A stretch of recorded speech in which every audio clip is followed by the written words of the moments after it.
अस्सलाम वालेकुम सत श्री अकाल तुसी देख रहे हो पंजाबी प्रचार टीवी और मैं तुहाडे नाल इरफान समोर। इस वेले असी गुरुद्वारा सच्चा सौदा साहब मौजूद हाँ। विसाखी के मेले के हवाले नाल तकरीबात जारी ने। एक जड़ा पूरा जत्था आया वा इंडिया तो मुख्तलिफ गुरुद्वारियां च विजिट कर रहा वा। अज एक जत्था पहुंचा वा सच्चा सौदा साहब। असी भी इत्थे ही मौजूद हाँ। कुछ यात्री मेरे नाल मौजूद ने, इन्हां नाल गलबात करने। सत श्री अकाल जी। सत श्री अकाल जी। मैं गुरप्रसन कौर दिल्ली तो आई हाँ और मैंने इत्थे आके फर्स्ट टाइम आई हाँ, लेकिन इत्थे आके बहुत मज़ा आया, अच्छा लग्या क्योंकि साडा वैलकम बॉर्डर तो बहुत अच्छे तरीके नाल होया। उस तो बाद असी गुरुद्वारा पंजा साहब पहुँचे, उत्थे भी साडे नाल बहुत ही अच्छा मतलब सलूक किया गया और सानू हर चीज़ प्रोवाइड कराई गई। इस करके सानू बहुत अच्छा लग्या। असी चाहते हैं कि असी फिर आइए।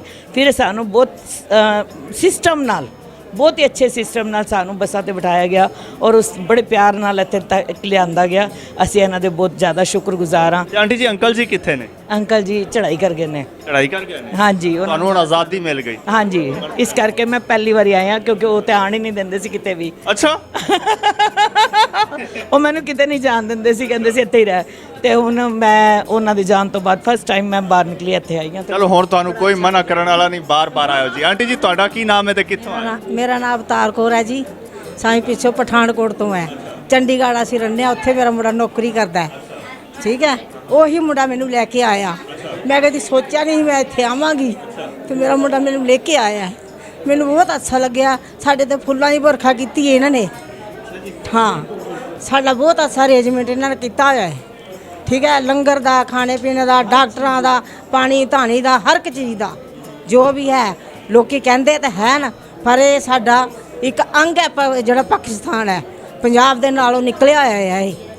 ਠੀਕ ਹੈ, ਤੇ ਅਸੀਂ ਇਹਨਾਂ ਨੂੰ ਆਪਣੇ ਬਹੁਤ ਭਾਰੀ ਇਹਨਾਂ ਨੂੰ ਸਮਝਦੇ ਹਾਂ ਵੀ ਸਾਡਾ ਬਹੁਤ ਇਹਨਾਂ ਮਾਣ ਕੀਤਾ।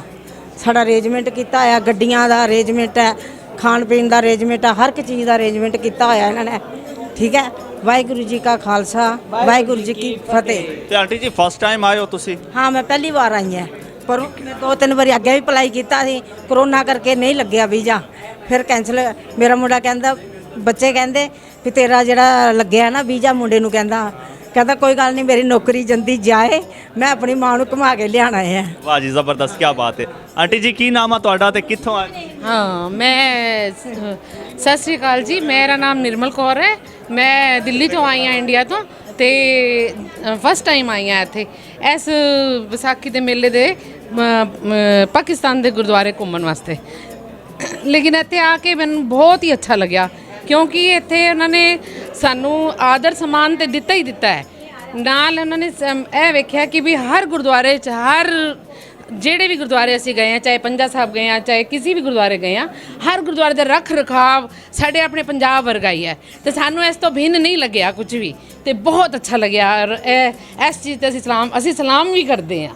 ਬਹੁਤ ਬਹੁਤ ਮਿਹਰਬਾਨੀ, ਬਹੁਤ ਬਹੁਤ ਸ਼ੁਕਰੀਆ ਹੈ ਸਾਰੇ ਗੁਰਦੁਆਰਿਆਂ ਦੀ ਦੇਖਭਾਲ ਕਰਨ ਦਾ ਤੇ ਸਾਡੀ ਇੱਜ਼ਤ ਅਫਜ਼ਾਈ ਕਰਨ ਦਾ, ਮੇਜ਼ਬਾਨੀ ਕਰਨ ਦਾ। ਬਹੁਤ ਅੱਛਾ, ਤੁਸੀਂ ਜਦੋਂ ਆਏ ਸੀ ਤੇ ਸੋਚ ਕੇ ਆਏ ਸੀ ਕਿ ਇਦਾਂ ਦਾ ਮਾਹੌਲ ਹੋਏਗਾ ਸਾਰਾ? ਨਹੀਂ, ਬਿਲਕੁਲ ਨਹੀਂ। ਸਾਨੂੰ ਐਸਾ मतलब बिल्कुल नहीं लग्या कि भी अलग लग रहा सी कि भी उत्थे कुछ भेदभाव होएगा या कुछ ऐसा लगेगा कि भी साढ़े नाल कोई ज्यादती या मतलब कुछ इस तरीके का ना पेश आवे।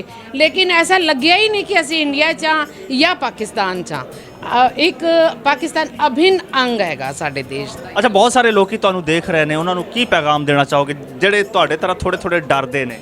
हाँ, नहीं, बिल्कुल डरन की जरूरत नहीं है, बिल्कुल डरन की जरूरत नहीं है। और आगे भी क्योंकि असं पहली बारी आए हैं, पहली बारी ही सानू पता चल गया है कि ये ऐसा कोई मसला नहीं है कि भी दोनों जने आपस में लड़नगे झगड़न या कुछ करन। डरन की कोई लोड़ नहीं है। बेखौफ होके इत्थे आओ और आके अपने गुरुद्वारियां विच मत्थे टेको खूब अच्छी तरह नाल, या होर जगह भी बेशक टेको, ऐसा कुछ नहीं लग्या। बहुत बहुत जी आंटी जी ਤੁਹਾਡਾ बहुत बहुत शुक्रिया। तीजे आंटी जी कितने चले गए ने, तुसी साडे नाल गलबात कीती, साडे नाल अपने व्यूज़ शेयर कीते। इजाज़त दिओ जी, रब राखा।